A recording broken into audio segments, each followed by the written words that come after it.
Greetings, dear friends. It's a conversation about the things innermost for every person, a revelation beyond time and space. This is exactly what people living in many countries of the world call the programs with the participation of Igor Mikhailovich Dnilov. And today, in АЛЛАТРА TV studio, we continue this sincere dialogue about the most important with Igor Mikhailovich Dnilov. Greetings. Greetings. Igor Mikhailovich, many people note such a phenomenon that videos with your participation produce a special inner state. First of all, they feel a state of deep inner peace, grace, and then they come to understand those points which concern them. They also say that videos with your participation help them to maintain inner spiritual steadiness in their everyday life if they lose it for some reason. No matter how many times one views videos with your participation, every time this amazing inner state is experienced, every time new awareness comes and clarity is felt, despite the fact that these videos have been viewed many times. Due to this, numerous letters are received by АЛЛАТРА TV studio, which are very different, starting with sincere laconic thank you, an expression of one's deep inner feelings, and down to, let's say, questions from the mind, from arrogance, when the truth is being distorted by consciousness. There are a lot of letters when personality feels the truth, while consciousness rejects it, opposes it. Why does such an inner conflict actually arise? You yourself have just answered. It's from the mind. As a rule, an inner conflict arises when a person, as they say, craves for one thing internally, while consciousness desires something else. Thus, such a discord arises. Igor Mikhailovich, there is such an opinion that you are Agapit of Pechorsk. Well, this is impossible. I am me. Moreover, there are remains of Agapit of Pechorsk in the caves. People are simply fantasizing. How can I be Agapit of Pechorsk? A simple question. I am me, and he is him. It is also said that you are Archangel Gabriel. Do you see me? I do. Here's the answer. I cannot be him, because angels are incorporeal, while I am, thank God, corporeal so far. This one is dismissed too. There are also statements that you are from another planet. Generally speaking, all of us are from different planets. In fact, if we look at what we are composed of remains of former stars and planets. So, this may exactly be the case. My body is also composed of such remains, and not from a single planet, but from various ones, planets, stars, and everything else, and yours too. So, the statement that we are from other planets, not just me, but all of us, it does have a ground. I mean, particles of which other stars and planets used to be composed. After such stars and planets disappear, disintegrate, those particles don't go anywhere, do they? Matter is matter. It is transformed from one state into another, and of that very dust we are formed. So, I don't argue against this one. We can say we are all aliens. There is also a version that you are Rigdan Japo. It's another mistake. Where is he? According to all legends, he must be in Tibet. And where am I? So, Here, near. Yet, I'm interested in one thing. Why do people always pen some labels, give some names or something else? What's the difference? Why is my name worse? Well, I actually have nothing against. If someone doesn't like it, they may call me as they want. The essence won't change anyway. Yes, indeed, people are troubled with the question, who are you in fact? An ordinary human, just like everyone else. I have a name. You have called me by my name at the beginning of the program. So, well, how can people be troubled with the question, who I am, if you have answered it before, right? And for those who feel? Those who feel don't ask stupid questions from the mind, right?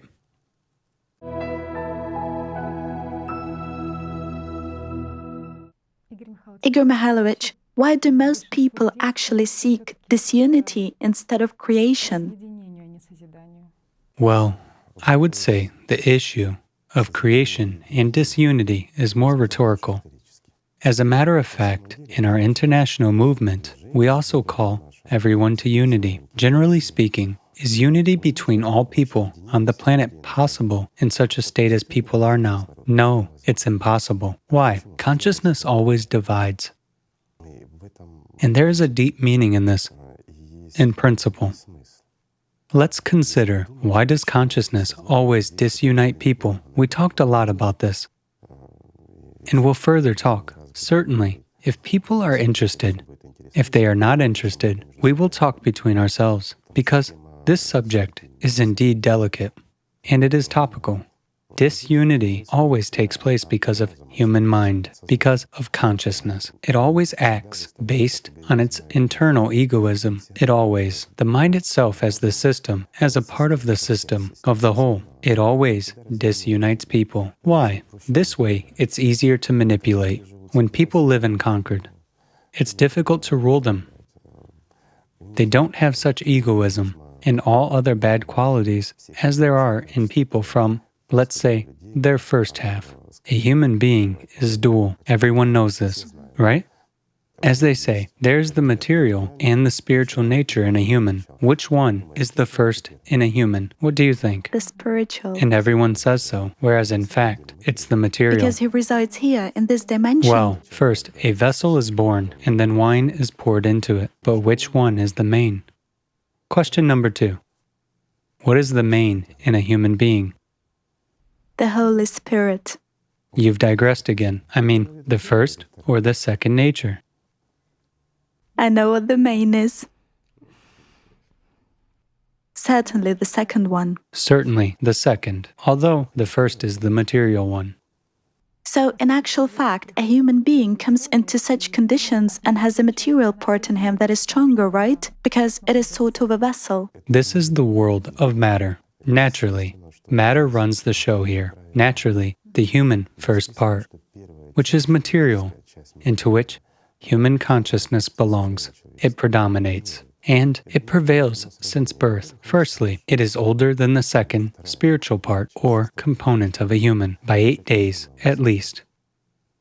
Therefore, it's natural that it always aspires to dominate, like an elder brother over a younger brother, or an elder sister over a younger sister. This is surely a joke, but the system is aggressive indeed. I mean, the material system, and it always imposes, while the spiritual world never imposes. It is simply there. If you want, you will come. If you don't, that's your choice, right? Like a beacon. Absolutely right. It is simply like a beacon. If you see and desire, you sail to it. If you don't see, this means you don't know where to sail. Hence, you don't need it. Can we say that any divisions taking place between people, for instance, in a group, in relationships, Even within oneself. even within oneself? After all, a person only thinks that he is integral. In the previous program, we talked about viewers and actors, didn't we? So, a human is even internally divided. He is really divided. A person will never find peace within himself unless he finds reconciliation with God. For this very reason, there are such notions as protection, reconciliation, and so on in all religions.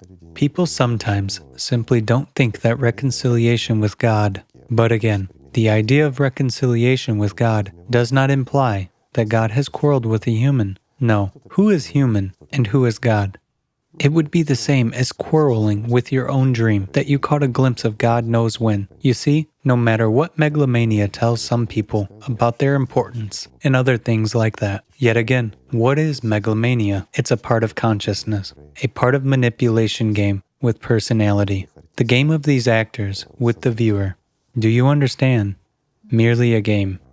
But unless a person attains reconciliation, it's not God who is supposed to come to a person, but the person must come to God. And this is the main thing he should do. Attain purity. By all means, only in such case, he can come to feel the spiritual world and understand what God is and realize what God is. It's impossible to come even into a slight contact with that world without reconciliation, at least primary reconciliation with that world. Well, it's not actually reconciliation with that world. Reconciliation occurs inside oneself, with oneself, right?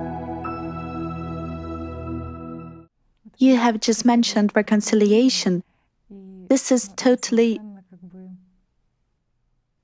new, and it inspires because for some reason in all religions they talk about the state of struggle. Internal struggle with oneself, struggle with the devil. No. Struggle is indeed mentioned everywhere quite often. However, reconciliation is often mentioned as well. You see? That is, in all religions, reconciliation is ascertained, first and foremost, in various words, in various ways, but the essence is the same. In order for a person to come into contact with that world and to feel, at least a little bit, what it is, I'm not even talking about getting to know that world or something else. He needs reconciliation, meaning he needs to become himself, to become whole. And how can a person become whole?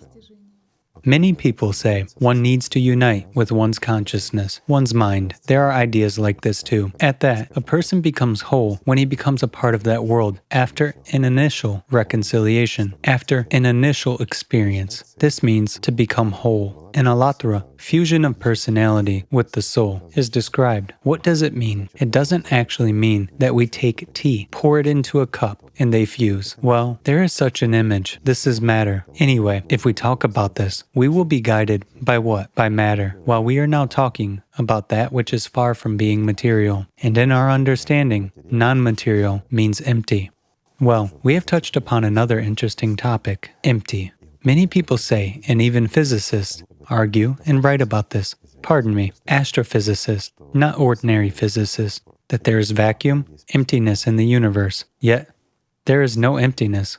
That's the point. There is no absolute void anywhere in the material world. There is not even a single, tiniest point where the thinnest needle, say a hypodermic one, could be stuck in without touching anything. There is no emptiness at all. Let's take space vacuum, the absolute void. But what about gravitational waves? I don't even speak of other waves, okay? Radio waves, diverse radiations and everything else. Waves are everywhere. Suffice it to place a microphone, and we will hear a sound. Well, I'm surely exaggerating. No sound is transferred in vacuum. Of course, I understand this. And we wouldn't be able to record on a microphone there. I am speaking figuratively. In other words, whichever place in the universe we take, any tiny point in our seemingly enormous universe, there's always something there. Although it doesn't always have a form which we are accustomed to. We are accustomed to material things. There's a teapot, here it is. It is here, and it occupies a certain volume. If we take it away, hence there will be emptiness. Well, there cannot be emptiness. There is air, and so on. There's always something. And what about light? Light fills the space as well. However, this is only the visible spectrum that we can see, while there are also diverse invisible radiations and all the rest. The entire space is filled everywhere. Thus, there is no emptiness in this world. And in that world, there is no emptiness in that world all the more. Fullness. Of course, despite the boundlessness. Again, we touch upon the subject which consciousness won't understand. It won't perceive it. And when it doesn't perceive, what does it do? It rejects. And there arises what? Internal confrontation. Surely.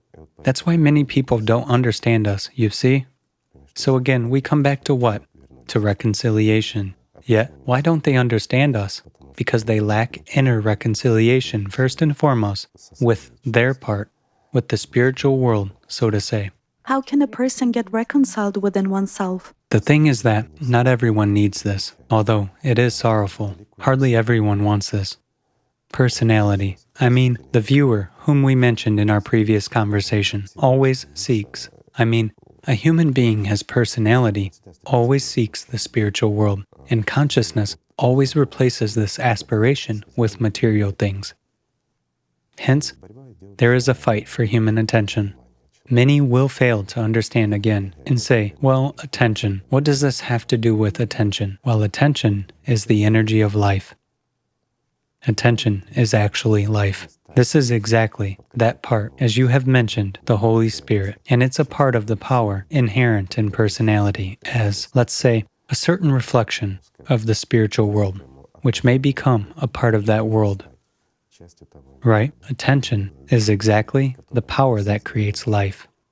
So people simply direct attention at wrong things, even sometimes when they direct it at certain creative activities, correct? Let's take even creative, very good, activities. If these activities are carried out with the mind, they won't take a person to the spiritual world. These activities are splendid. They are wonderful. They help people, and they should be carried out. Basically, this is what the brain must be occupied with. Our consciousness must be busy with good deeds and good thoughts. One shouldn't let there anything sorrowful or bad, that which feeds consciousness more. Now let's examine how many good, positive emotions a person experiences from consciousness and how many emotions are doleful or bad. How long a person stays in reconciliation. Well, not in reconciliation, but rather in peace. Let's say in inner rest. And how much time during the day he spends arguing and conflicting in his consciousness. Thus, let's go back to our theater. Personality as a viewer and thoughts as actors. How much of good, positive things do they show us, and how much of negative things? There is always more of the negative. Why is there more of the negative? Well, it is sort of brighter. Outbursts are brighter. And why are outbursts brighter? Because we invest more attention. That's the point. So it's banal economics. That is, indeed, in everyday life, lots of good, light moments actually take place. It depends on what you look at. When you feel good inside, when you, let's say, with God, naturally, you see everything good here as well. But when there is sorrow inside, when a person is in an argument with himself, he will naturally notice everything bad and nasty in this world too. Like attracts like. This has been said since long ago. So, one should be impressed with the spiritual world. One shouldn't be impressed with the spiritual world. One should live by the spiritual world. As for being impressed, it's again, actors have shown a scene and we've got impressed. That is why many people got impressed with a certain scene. Something resonated with their inner spiritual needs somewhere, and they went to some religion or other place. Doesn't matter.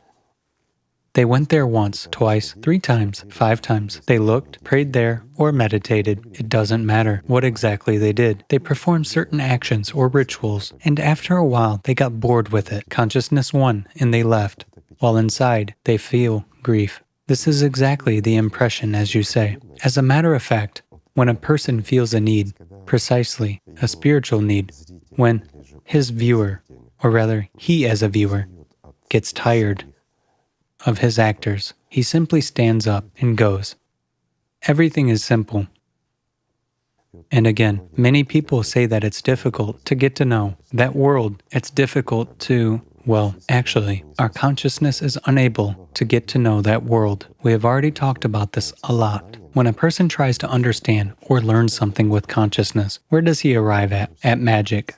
Therefore, it all eventually ends. If aspiration or desire to get to know the spiritual world originates from consciousness, it ends with possession of a certain gift, a gift that gives power over other people. Nothing but this. Well, and what is power over other people? It's an illusory state which quickly ends along with life, the life of this body, and everything else. It's just stupid to waste time on such things. Do people realize that they have such an inner substitution or not? This has been from time immemorial. They certainly realize. Let's take any spiritual literature, by any, I mean literature, from different religions, and read what saints faced in all denominations, in all religions. They were actually going through the same things as present-day people do when they embark on the spiritual path. They face the same problems of consciousness and fight with the same demons. You have also mentioned that people are in struggle. But the struggle is inevitable. It's the primary Armageddon until a person achieves reconciliation. What is struggle? Struggle is opposition to one's own actors. When actors on the stage impose, "Hey, look at me." No, another one shouts, "Look at me." While the person doesn't want to look at them, he's already tired of their cinema. He simply wants to live. Beyond this theater of the absurd, there's actually an immense world. Imagine, you are sitting in a room and you have a couple of dozens of actors who permanently show you this chaos while there is a wonderful world outside. Well, you've got interested and stayed for an hour or 2. You will get tired, won't you? Even consciousness gets tired. You will anyway want to see the world, to see the grass, the sun, a little bird, or something else. You will want that. You yearn for it. while here you have the same actors. A stout, big man performs a role of a thin blade of grass. Pardon me, he imitates the blade and imposes it on you. You do see the discrepancy, don't you? In the same way, personality feels such discrepancies and substitutions, and it also wants and aspires, just like you would aspire to go outside and see that very blade of grass instead of the stout man who imitates it, When you right? come into contact with the spiritual world, when you feel this grace, you no longer agree to anything less. Does personality always strive only for this from that moment on? It does. And there is an interesting point here. Very many saints describe that. Even Silouan, the Athonite, whom we mentioned last time. We spoke a lot about him, but let's refer to him again. When he was already old, he said that several times in his life he had come into contact with that world, and then he was trying to restore that contact throughout his life. There is a question though, who prevented him from living by that world? Demons, again. Where did he get stuck? He got stuck in struggle, in banal struggle. Thus, he needed a whole life to understand that there is no need to struggle. One should just live. But in order to understand that you should live, you first need to struggle. That's how paradoxically everything's arranged. And what are the tools in this struggle to overcome with love? As a matter of fact, the tool, let's say, there are many tools offered to personality, but most of them are from the mind.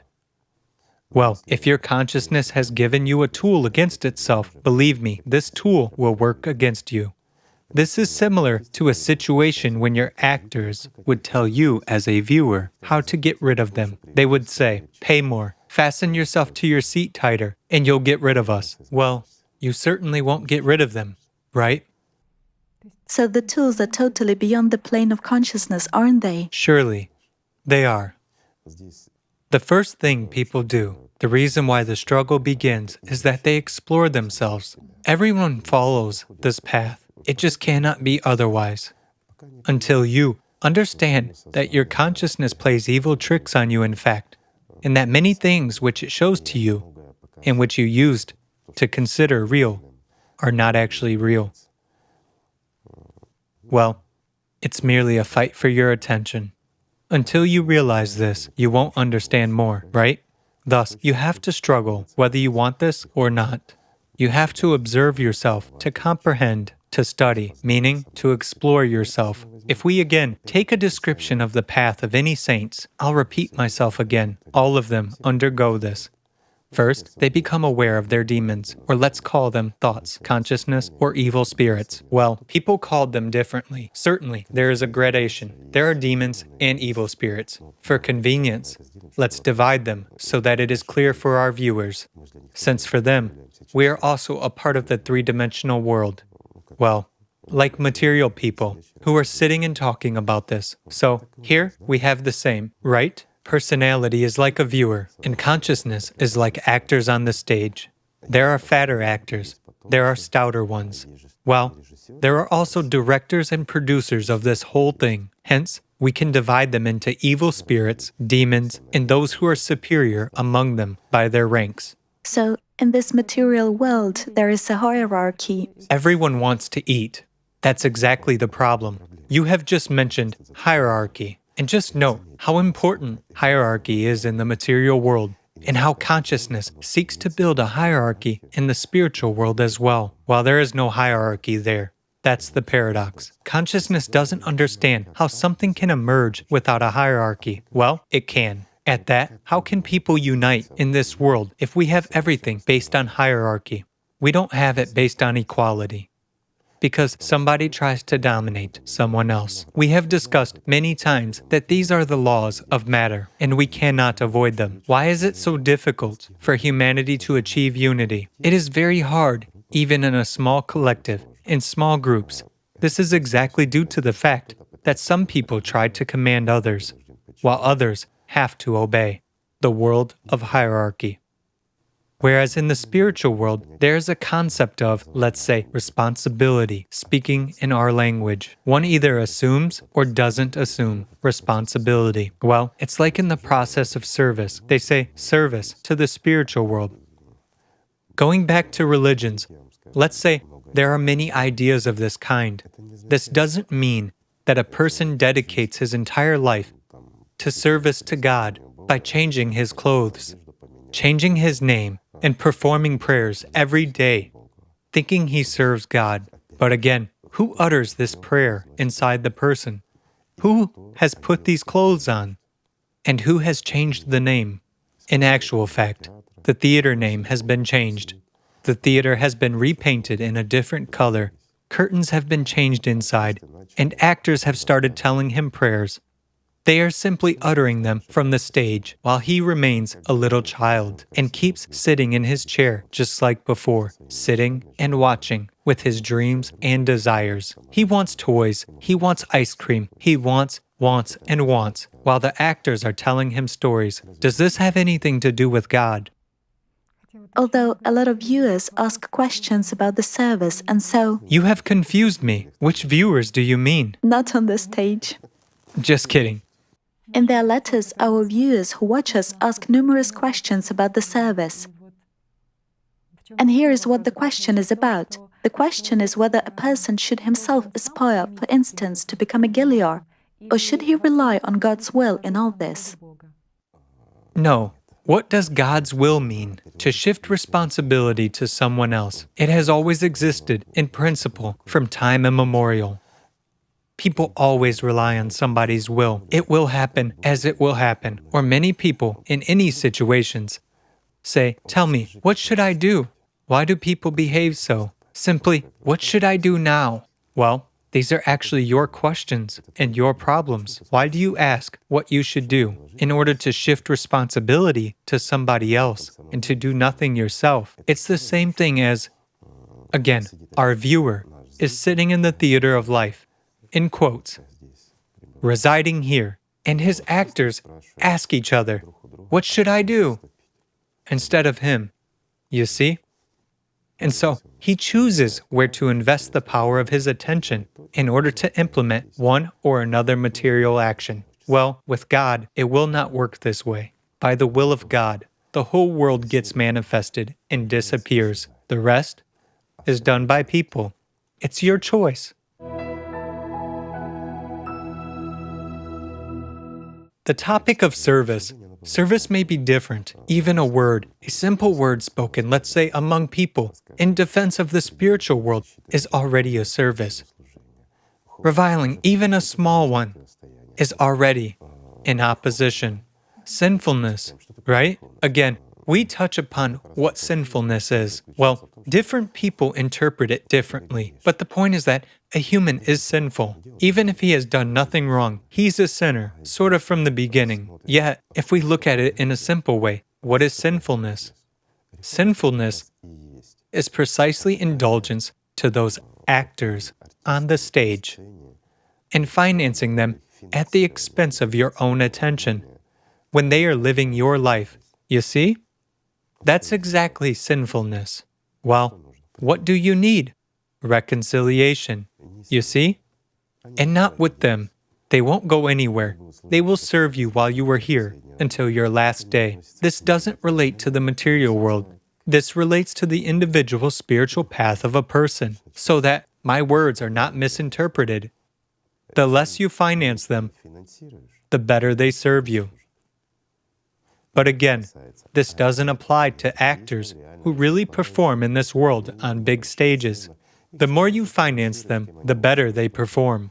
While this relates to the inner work on yourself and the work with your demons or evil spirits, you can call them whatever you want, should take place exactly in the economical mode. You should finance only what you need. Then, nothing unnecessary will come to your head. It will slip by, but as a shadow on the window. Shadows don't irritate you, do they? They just slip by, and that's all. Whereas if you need something, you do pay attention. But again, it's you who needs it. You see, you can do the same way as with a computer, although the human brain is much more sophisticated than any computer. Although the speed of the processes in comparison with It's much lower than a computer has, yes, and the memory capacity is much smaller. It is really much smaller, yes, and the weight of the gray matter doesn't play any role. Despite all this, there remains an open question in science. Where do all discoveries, hypotheses, Thoughts. and thoughts that lead a man to his sufferings, so to say, come from? Well, why to sufferings? Not all hypotheses and thoughts lead to sufferings. Some lead to admirations, self-love, pride, and the like. A person makes a discovery, and later, during his life, he uses it. He travels, and he's satisfied with everything. Everybody recognizes him, and sometimes it is deserved. That's normal. But where do they come from? From consciousness. From where else?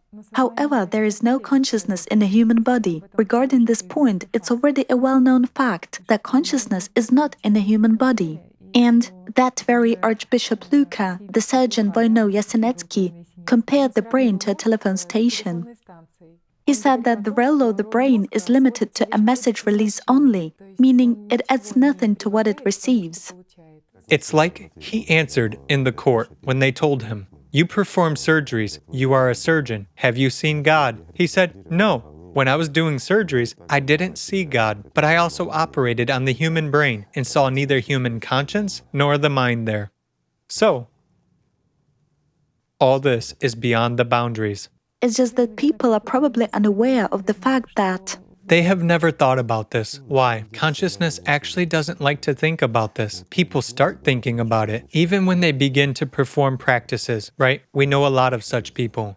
He practices for a day or two, and on the third day, he gets bored. Consciousness already takes the lead. Actors arrange a demonstration in his consciousness. They already demand something else from him. He begins to finance their demonstrations and follows their lead as a viewer. so one needs sort of a spiritual zeal, right? No, you don't need a zeal. Any zeal is exactly an additional feed for demons there, in your head. What for? Meaning it's again the struggle, isn't it? These are different things. The material world and the spiritual world are distinct. Not to fuss over one's sins, over one's patterns, right? It depends on what a person chooses, you see? Some people, on the contrary, enjoy fussing. They like it. It is their game. That's how they burn their lives. Meaning they philosophize and... From the evil one. Yeah. So, even while figuring out some typical patterns, they simply execute. The study of patterns is necessary. I'm saying once again, it's necessary to observe oneself. Why is it necessary? In order to make consciousness drive itself into a deadlock, then personality becomes freer. It's very difficult for a person to understand who he is and distinguish in this chaos in his head who is the observer, who is the viewer. This is really difficult. That's why it's necessary to study oneself. Who thinks? Where does a thought come from? How can I stop it? Then, one fine day, a person realizes that he is personality, that he's exactly the one who can stop or accept these thoughts, forms, and all the rest. And then he can already control, that is, to develop any talent. It's easy, but the question is whether it is worth spending time on something. If you have another, more developed talent, right? For instance, since birth, there is an inclination to music, songs, or something else. So, why do you need to study how to lay asphalt properly? A simple question. It's also a talent. Any work, any profession requires diligence, takes time, and everything else. It is clear that if life forces you, you'll have to do that. Yet, why waste time on it? Everyone should just occupy themselves with their own. A musician should deal with music. A builder should deal with construction. That's when everything will be the way it should be in this world, right? So, whatever you do, the most important thing is that you... It doesn't matter what you do in this world. It's much more important what will happen after this world. What do you do for that which will be after this world, after its termination? It ends very quickly, in fact. Time is running fast. It's the most fleeting substance. It's impossible to hold it. I would like to ask a question regarding here and now. Well, we simultaneously. It's not interesting with you in this respect. Go ahead. Voice it. People don't understand what does the moment of here and now mean. People don't know this, actually. People don't understand what here and now is. It was said much about it before us and after us. I hope people will talk about this. What is here and now? Until a person achieves reconciliation, he will not understand what now is, because any now, even while I started pronouncing the word now, I have transferred from the past to the future. I've jumped over. It is constant running after the future. We have already discussed many times that a human lives by the past and the future. He doesn't live now. Consciousness doesn't have such function. It doesn't realize what now is. Why? Because consciousness is a part of the material world. And since it's a part, it represents matter, and information is embedded in it. That's all. Here, no one will even argue. I mean, no reasonable person will, since everyone understands very well consciousness is information, first of all, while information is matter. Whichever way we look at it, and since it is matter, it is subject to all the material laws to a certain extent. It makes no difference whether it is beyond the quantum state or in a quantum state, it is still matter. And since it is matter, it is located in a certain point. Since it is located in a certain point, hence it is moving, along with everything that is moving. And in our case, everything is moving. Thus, while we are talking, we have passed very many kilometers, thousands. If we look broader, we have covered a few million kilometers within a short period of time. Why? In total, the globe is rotating, and our consciousness is tied to our matter. And, once again, to the point of our location, as of material objects on a material object, the planet. Yet, the planet is rotating, and it is revolving around the sun. And our solar system is revolving altogether at a great speed, being on the arm of the galaxy, and the galaxy is flying too. However, consciousness doesn't perceive this, although it is constantly moving. Constant movement in a great speed, whereas a thought is slow. It's not speedy. While it is born, while it comes through, a lot of kilometers have been flown. While we paid our attention, while we perceived it, and it became matter, a material object, right? After all, it is given to us as a banner, just as a picture. Then we unfold it, and it comes to us on a full scale. It goes from the beginning to the end, incessant movement. It moves from the past into the future, becoming the past by itself immediately. There is no present. Thus, consciousness really cannot understand what the present is, what here is. Why? Because everything is finite in this world, and everything is at a great speed. Yet, once a person achieves this reconciliation and feels the world of God, what does he discover? First of all, he discovers what now is. Everything just stops. There is no movement, and it's amazing. There is only now. There is neither tomorrow nor yesterday. That's the point.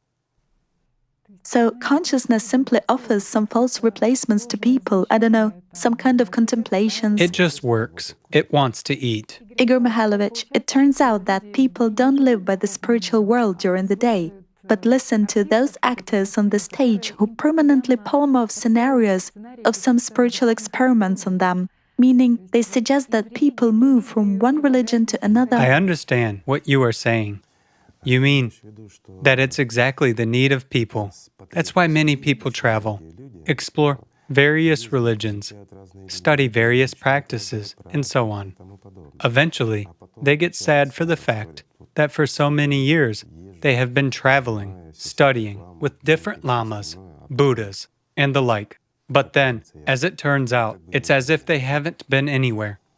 I will explain all this in order to clarify why it happens. Why?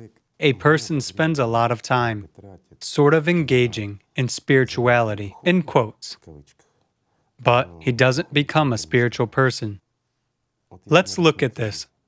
Using the model that we've been talking about during the second program already, I mean, actors on the stage, and you as personality, a viewer, sitting in the hall. It turns out that it's not you who is seeking the spiritual path. You have an aspiration. You feel that this is necessary, and this is true. You do feel it. But your consciousness, that is, your demons or actors, they simply play it. You see, they play spirituality. It turns out they engage in spiritual search instead of you. They engage in meditations. They say, Look, you are already Buddha. You are already not even an angel. You are Buddha. You are already a bodhisattva, or even something more. What do you need more, right? We will come back to this point later. Yet, what is actually happening? You are actually sitting just like you were sitting before. You keep watching your actors, your thoughts, just like you were watching. But I'm saying again, the only one who can leave this theater and come into contact with the spiritual world is you, as the viewer, meaning as personality. But for the actors, the path there is closed. That's why they take offense. While again, the law of matter is a fight for power. Therefore, consciousness never misses an opportunity, let's say, to manifest its power and to command personality. That's what actually happens. They give a little bit instead of true feelings. Instead of perception of that world, they palm off some light contacts and emotions. And a person, let's say, having watched this action, takes it as the truth for a certain period of time. So consciousness, sort of like in a game, gives away pawns in order to mate. Absolutely right. To actually checkmate, just like that. After all, for consciousness, the state of subpersonality is much more beneficial. For personality, it's not beneficial. For personality, it means death. While for consciousness, it means prolongation of its existence. And it's interesting for the system. Again, why? Because that which is called hell, or it is called the state of subpersonality, doesn't matter. The thing is that our consciousness as a part of this demonic world, or no matter how else we call it, a part of the material world, in fact, it continues to exist even after. And this is interesting for it. It gets fed. It manipulates the spiritual, doesn't it? It manipulates everything, because consciousness has nothing sacred. And again, we have discussed many times why that very consciousness which tells the viewer, the personality, meaning it tells you that you have already become a bodhisattva, but immediately makes you spit on everything holy and reject everything holy. Right? What does it provoke in you? Pride, self-conceit, thoughts of how spiritually enlightened you are? Really? Well, there are many examples of that. For instance, an example of that may be Reverend Zosima and his experience of existence since his childhood. He was thinking that he was already a monk, that he was serving God, and so on. Since childhood, he was walking and even believed that others were not worthy even to talk to him because he was serving God. He was his representative. Well, until he actually encountered a man who was really serving God. Then he realized whom he had been listening to all his life. He was listening to the same actor who was telling him about pride, and there are a lot of cases like this. I would like to proceed to the following topic. Viewers also ask a question: how to live by the spiritual world, to live as a spiritual being during the day. How to live? Through consciousness, it won't work, for sure. Yet, such questions come from consciousness, and it's impossible for a person to just start immediately living by that world, you see? But on the other hand, it's much easier than it seems. There are still stages. In any case, there are stages of self-exploration. The main thing is not to prevent the viewer from going towards the exit of this theater. You should just get up, understand that you are the viewer, stop watching and listening to what they are telling you, and make them tell you only what you need. That's in the first place. And in the second place, you get up and go towards the exit and see how wonderful the world is. You go outside and live. I would put it this way. These stages on the spiritual path, does a person feel that he is going through these stages? And what do you think? Does a person feel these stages? He feels. Why do you keep asking me all the time? Let me ask you. Go ahead, tell me. What does a person feel going through the stages? How does a person understand that he needs to follow the spiritual path? Because what you feel becomes much more real than what is happening in three-dimensionality. Okay, but what do you feel? A person says, what am I supposed to feel? So what do you feel? Well, I'm now afraid to speak in three-dimensional words because It's difficult to take a basket of stones and describe the air with them, isn't it? if we talk about that burning love which is inside, people will stir it up physically somehow. It's an interesting point. You are now saying burning love, right? And exactly, this fiery love, burning love, was described. In fact, you again say the same words that many saints were speaking in. Those who even didn't read about this, they didn't know it, they didn't repeat. After all, this was mentioned, even recorded after some saints who were illiterate, who were hermits. They never read works of any kind. They followed their intuition. They proceeded from the internal. They overcame their demons, put things in order on the viewer's stage, and just went out, you see, of this cinema or theater of shadows into the world and started living. Later on, people made records after them, and so they were all talking about fiery love. That's interesting. Or the heat of love. It cannot be described otherwise. It is what a person feels and experiences. But again, what can consciousness say? It can attach it to the body. Describe ordinary heartburn as a state. Or look for these processes in the physical body. In the physical body, absolutely right. Thus, a person will begin, like, so, heat should be inside me, some type of burning should be inside me, and I should love something. Understand? It's like such a gastronomic love for any spicy dish, and then the torment from the heat inside. That is it.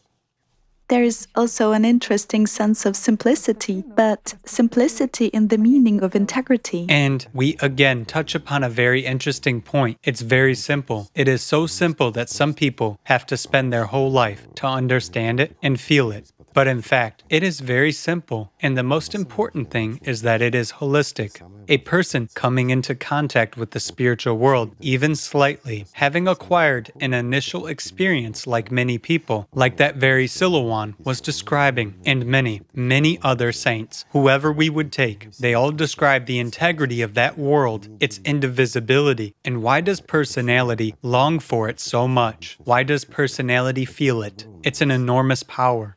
And we cannot say that it is static. It is living.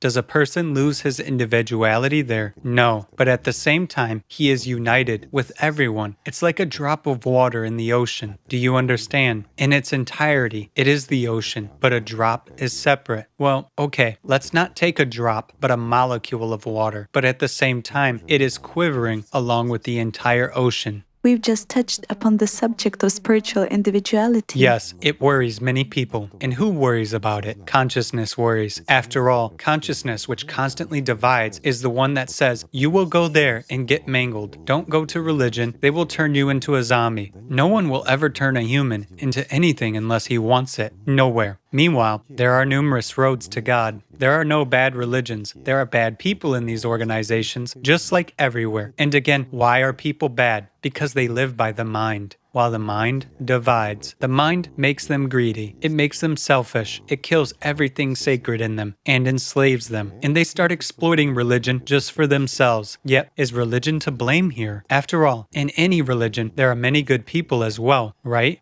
I would say good people always constitute the prevailing majority in any religion. Otherwise, it would just cease to exist. People would not be attracted there, right?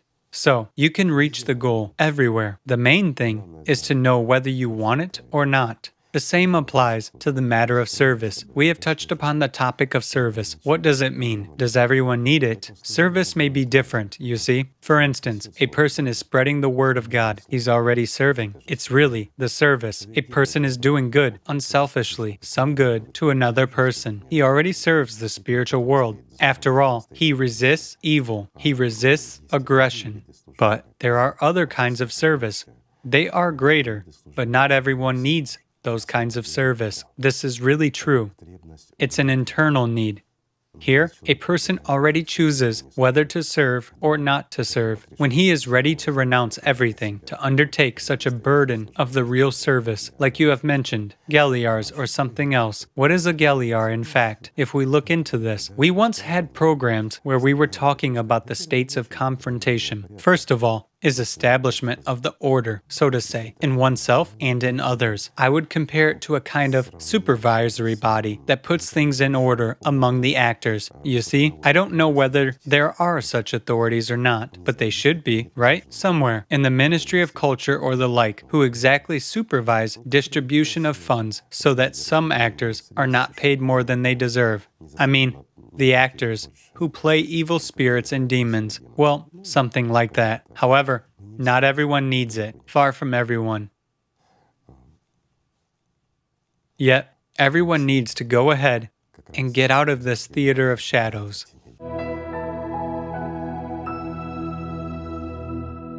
Igor Mikhailovich is already the second program in which we talk about Scylla and the Athenite, and I looked through the literature and found interesting expressions by him. It would be interesting if you comment on some of them.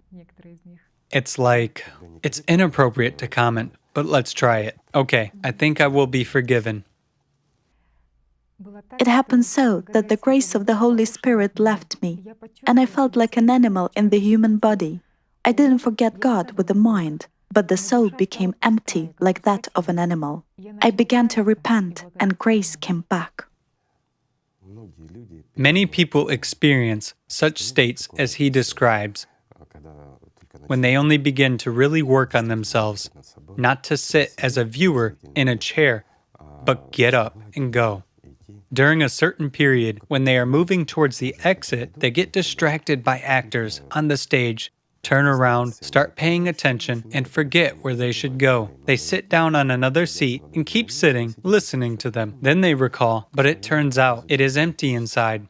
That's what it is. The soul became empty. When he gave such an example, this, first and foremost, evidences that the man really had a true experience, and he was really working on himself. Many people do experience that. Why? Because it gets blocked, and a person feels emptiness inside. He doesn't feel this connection. Surely, the soul cannot be empty, especially like that of an animal, since animals have no soul. He simply expressed his feelings in three-dimensional terms, but he expressed them absolutely rightly and correctly, meaning the dominance of consciousness and the loss of spiritual life occurred at that particular moment. And he began to repent. What is meant here? It means he returned to the feelings and started working again until this grace came back. This really confirms that the person's experience was genuine. Moreover, the pain of the loss of this grace stimulates you to ensure that you don't lose it anymore. Right.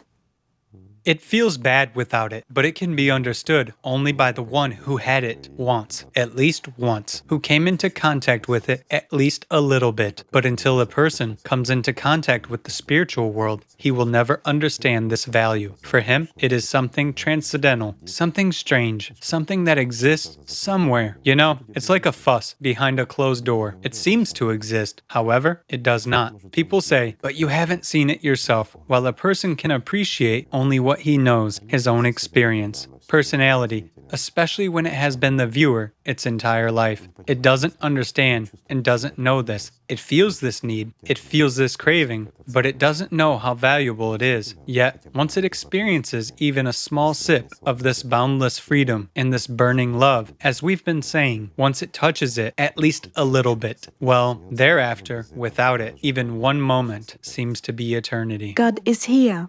You feel the spiritual world and you don't need to go anywhere. Yet people build some labyrinth all the time, some long ways, while he's already here in the dialogue waiting. This is actually consciousness, right?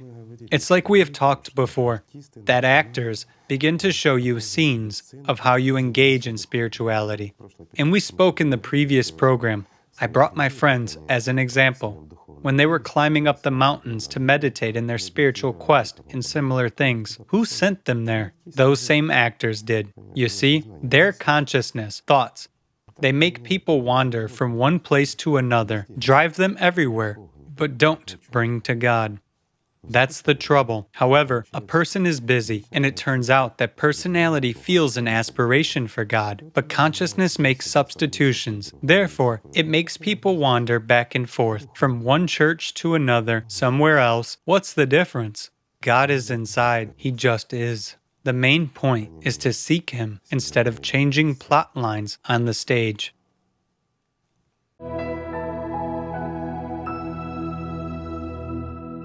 St. John the Apostle said that God's commandments are not burdensome, they're easy, but they're easy through love only, whereas if there is no love, everything is difficult. Absolutely.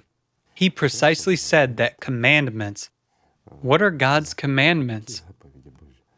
In fact, if a person has come into contact with the spiritual world and lives by that world, he will not break them. He won't do anything bad from what the commandments say. Why would he? He doesn't have such a need. That's why he follows these commandments. And they are not easy. They are natural. You see, it is just normal. We've touched upon the topic of commandments. There's the commandment, love your neighbor. Unfortunately, when people try to love their neighbor from consciousness, it's impossible. There will be some material interest anyway. Again, it's impossible. Just like unification of all people at the level of consciousness, consciousness will always divide. It will still tell everyone, you are actually better, okay? Let's make friends. People will tolerate each other, but they will hate internally. Consciousness will divide them anyway, and it will still intrigue. It will still be telling that you are better while they are bad. They are to blame for everything while you are good. A human will never find reconciliation with his consciousness. It's impossible. Consciousness can be tamed, but one should understand that consciousness is like a wild animal. I would compare it to a bear. It is quiet and gentle as long as you feed it. However, a beast is a beast. Once you turn away, it will attack when you don't expect it. That's why it's better to keep it behind bars so that it doesn't attack. in such case, how can people follow this commandment? What is true love for a neighbor? And what is true love for a neighbor? And who is the neighbor? Just like that. What unites all people? Nothing but the spiritual world. Matter separates us, while the spiritual world unites us. If you love God, if you know God's love, you will love everyone. Even if a person is far from being spiritual, you will at least understand him. Understand why he did this or that. What actor showed him a scene at that moment, what the scene was, and why he acts one way or another way. Meanwhile, you won't make any mistakes. However, this doesn't mean that if someone slaps you on the left cheek, you should turn the right one to him. What was meant is that a person isn't guilty, he's controlled by demons, and so on. Okay, let's leave out this topic. So, is it support of the neighbor who's also on the spiritual path, if we speak of a group of people who follow the spiritual path? If we speak of a group of people who, or about friends, mates, with whom you go along the spiritual path, then yes. But I want to say that you still go on your own. That's the point. No matter how many people go near or together with you along the spiritual path, you still go on your own. And the responsibility is with you anyway. Companions beside you may turn away, may go ahead, may fall behind, but this is their choice of whom they listen to and what they do. This is, perhaps, the most intimate relationship that can be imagined, a person's relationship with the spiritual world. Although, I wouldn't call it intimate either, because in our understanding, such relationship must be between two, while there, one has a relationship with infinity. But again, one as personality. There is another question that people ask, the notion of a clever personality. Not clever, but adult. After all, human personality, in fact, and we've already raised this issue, its development stops at the age of 5 to 6 years, and that's all. Then consciousness starts, let's say, dominating him to a great extent until 5 to 6 years of age. They both develop almost identically, and many people have a question. What is a clever personality? Are they mature personality or not? Well, a person may be a Nobel Prize laureate. He may know all about everything, may be just perfect in our material world, but this only indicates that his actors are well educated, while he as a viewer, as personality, remains a child inside. And in order to change this, he should exactly work and develop himself. However, first of all, he has to find the child in this chaos. I would compare this. Imagine a ball, well, even not a ball, but a modern nightclub with a lot of people, music, where everyone does God knows what. Somewhere there on the floor, a child is running around, and you have to find him in this crowd. How to combine such notions as be adult and be like children? With God, people are always like children. Why? This is openness. Again, to be like children doesn't mean to be as children. It means to remain a child. To be a child. To be a child means to be open, to be exactly in that purity and faith. Why?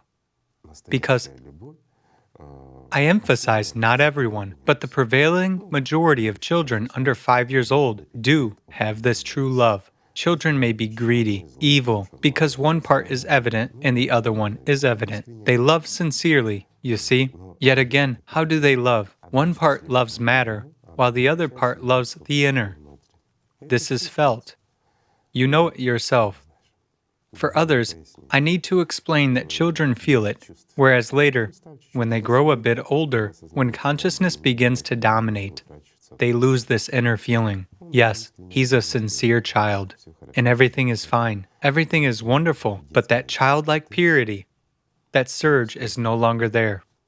Thus, personality needs consciousness for analysis, for certain insights, For communication in this world, for communication. only for the three-dimensional world. Let's say, can personality think the same way as we think?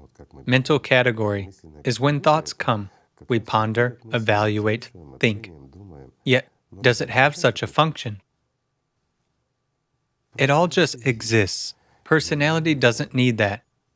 This function is irrelevant. It is here that in order to know what is inside the teapot, we need to open the lid. Does personality need to do this? Here's the answer. Personality doesn't need this teapot at all. That's what I mean. How can this be explained to people? There are a lot of things inaccessible to consciousness in this world. I don't even talk about other worlds. They are completely concealed from our consciousness.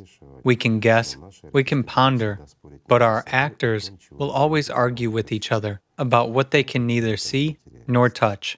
Well, they are materialists, while personality, especially when it gets out of this theater, becomes a part of the world that exactly creates such worlds.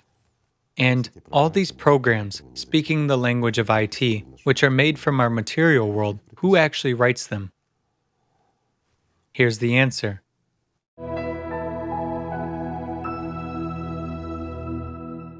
There is also an expression by Scylla and the Athonite that conceited mind cannot be cleansed of thoughts and imagination. I'd like to talk about purity. If you want to be cleansed, go and wash yourself. Such a simple answer. I'm surely joking. What does it mean?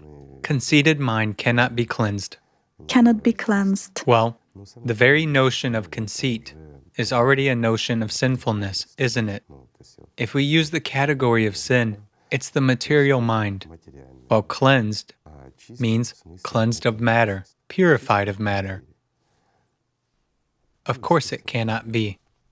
What is the right notion? Purified of thoughts or purity of thoughts? There is no such notion as purity of thoughts. Do you understand? There's the notion purified of thoughts. That is, a thought exists on its own. You use it like you use a computer. For example, a laptop. You take it and you use it, or a tablet, but they don't dominate you. Yet, tell me, can people understand this? Until he acquires these skills, until his personality stands, let's say, on the other side of the door, when the whole world is already in front of it. He can peep through the open door in that theater and tell what to do on the stage.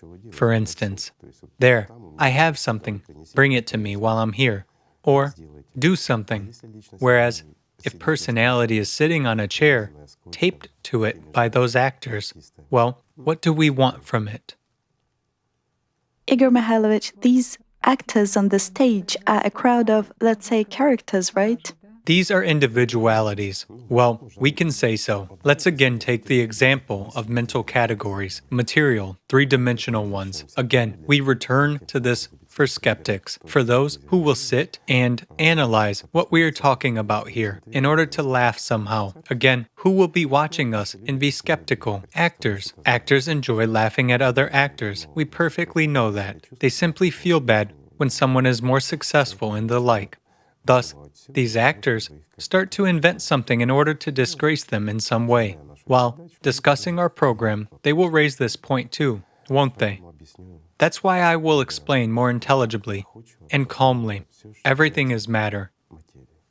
Information is matter. To put it correctly, every thought is material. Right? Right. Every thought is material. And we have lots of thoughts. Hence, what is it? A crowd. Right? Right. And only one of this representative office, of this theater, can go on a business trip abroad to the spiritual world, to stay there as a permanent resident. The whole theater won't be admitted. So, what to do? What do you do in such a case? You have to leave them here and go on your own, right? Something like that. In this regard, there are even many parables and the like. It's when a disciple came to a sage, he said, "I'd like to talk to you about wisdom." And the sage said, "Get rid of the crowd. Take your crowd and leave." "What crowd?" He turned around. "I'm alone here," he said. But then he looked inside himself and understood that, indeed, he was thinking about his wife and about his children and about his friends and about everything. Well, this is exactly crowd. It's their images. Well, he left. In a year, he had to sit outside the sage's house for a year. A year passed, and the sage came out. "Come in. Now you are ready. Now you are alone." Again, there is an interesting point here. We see such term as a year. If people trace it, those who are interested, in many cases, they will see a year, a year, a year. Why does a person need such a period of time in order to conquer his thoughts, conquer the demon or something else? A good question. Because, all the same, there is some kind of attachment, so a person needs time to quit. But it doesn't necessarily mean that you start working and in a year you will quit. No, many people struggle throughout their life. They know, understand, realize everything, but they cannot abandon their actors. They have such a love. They don't want that. They like an illusion on the stage more than the world behind the door. While many are simply afraid because actors are telling them, if you go outside the door, dogs will bite you there. Where are you going? It's raining outside. Are you crazy? Sit here and listen. We will tell you a fairy tale. Hence, the 1001 Nights, as always. By the way, consciousness always scares and suggests defending oneself. It is its function. Naturally, of That course. is, it suggests defending some illusory statuses, authorities, even something non-material. Well, it's consciousness. I'm just saying, those who don't study it, those people neither notice nor understand that. But when a person really begins to observe, takes a pen and writes down every single thought, monitors what, when, at what time it comes to his mind, especially if several people are sitting at the same time. Well, such a game. Just as a game, a thought comes. You write it down, another thought comes. You write it down. They are just sitting and writing down thoughts that come. Then they compare, and it may be very funny. You see, as if someone is sitting and telling them all in a megaphone. Well, everyone has their conventionalities, but the essence is basically the same, and it comes almost at the same time. So it's not necessarily an identical thought, but... No. How come? Thoughts cannot be absolutely identical. Let's say my consciousness, my actors will show me one thing. Why? Because they are fat, old, and lazy. You see, yours are younger and smarter. They will tell you the same, but in a bit funnier, more interesting and different way. Understand? These are all the differences. Well, they might have different clothes or something else. They look slightly different, but the essence which they tell us about will be the same. So consciousness just gives a bit of some state, and then everyone's brain. It's not everyone's brain. Brain does nothing, in fact. The brain function is ridiculously, absolutely simple. I hope someday people will understand and study this. It may seem difficult, but in fact, it's very simple. That's what concerns our thoughts and everything else. It's difficult when it comes to its work with the body. here. Yes, it's a well-established mechanism, whereas when it comes to consciousness, it's very simple, while consciousness is complex and simple at the same time. Yet, people won't get to it soon. Thank God. Igor Mikhailovich, you've said that there is basically such term as a year, right? For getting rid of the demons. Can a person do that faster? They can instantly pass, just instantly. Many don't even have to waste time. They feel. He just feels the slightest wave. Fresh air. It's like, when a person is hungry and suddenly he smells meat pastry, he stands up and runs for it. The same is with these people. Fresh air draws them. While here, there are actors, sweaty and dirty. A person feels fresh air, stands up and runs outside. That's all. He has nothing to do here, listening to their fairy tales. Well, there are exactly such people. While there are some people who get distracted. A person stands up, he gets distracted again. Something attracts his attention. His actors distract him. He takes a seat again and listens to them. He thinks he will listen to the end, for they actually argue with each other. And it's interesting what the end will be. Why hurry? I will have time. Here's the door. Thus, he just stays with them until the theater is ruined. They get blocked, and then they lie together under the ruins and recall their past. This is subpersonality. Igor Mikhailovich, there is such an opinion that in order to get outside the door, you need to lose your individuality. Meaning, it's as if you gradually remove, throw off trumpery, and you are already nothing. And so, or is consciousness afraid to lose? That's what consciousness tells people. It always says that you will lose yourself. But in reality, when personality gets outside the door as a viewer, I mean totally, after the death of the body, it loses its actors. Why would it need clowns when there is the real? Why would it look at an illusion when there is reality? Why would it cling to the temporary when there is the eternal? Therefore, consciousness is doing everything possible to prolong its existence, even under the ruins of a building, even in the state of subpersonality. But it's life for it, while for personality, it's death. So you have to throw everything off and leave only purity, to give consciousness everything that belongs to it, because everything you need is purity and sincerity only. What does it mean to give? For as long as a person is here, for as long as he lives in his body, for as long as he is, let's say, with his consciousness, with his group of actors, of this circus, let this circus work for him. He should simply be the director of this circus, not the viewer. Then there will be order. And he should start living here. If a person doesn't start living here, he won't gain life there. This is true. And many people know about this. I mean, those who got outside the door of this theater. Perhaps personal experience will help. Those moments when consciousness begins, to scare and suggest some scenarios of defending oneself or something else. Well, Defending its personal interest. defending some personal interests at that moment. This is, so to say, let's call it actors' trade union for convenience. Actors and trade union. When the actors' trade union is defending the interests The rights of its actors. of actors, yes, at that moment you realize that you actually don't need anything from this trade union.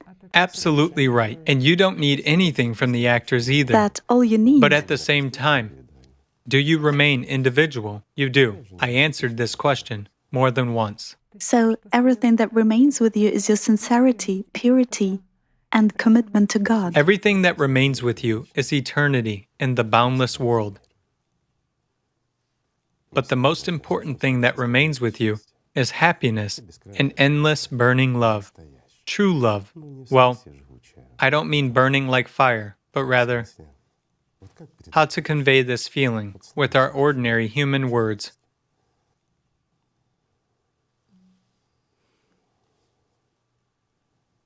Well, boiling, seething, right? But this is still an association. I'm actually taking this as an example, burning love. Still, the association perceived by our consciousness is a burning sensation, pain, or something else, right? While many people used this word, as we have already said, to denote exactly the burning or fiery love, which was understood as strong love. So, it's a reinforcement of this notion in order to translate it for this world. And you see how consciousness misrepresents everything. It turns out it will burn and you will feel pain. No, it burns here, not there. It's just difficult to express certain things. You say the same words while the state Well, the state cannot be transmitted through camera. different. Yes, this is clear, while words are not always appropriate, like bricks for describing the air. Igor Mikhailovich, people ask a question, how to be guided by the will of God and manifest it in purity, here, in this world. It's a question from the mind, just a question from the mind. When a person is in purity and freedom from consciousness, he will always manifest the will of God. There is no other way. So one needs to hear God, right, in order to... What does it mean to hear God if it's the world? Well, difficulties arise again, don't they? And there are plenty of reservations and misunderstandings. It will be difficult for people to understand. Why? Because actors won't be satisfied. They will say, "What is it? You should explain it here and now. Make it clear, like in instructions." Right? Everyone follows their path.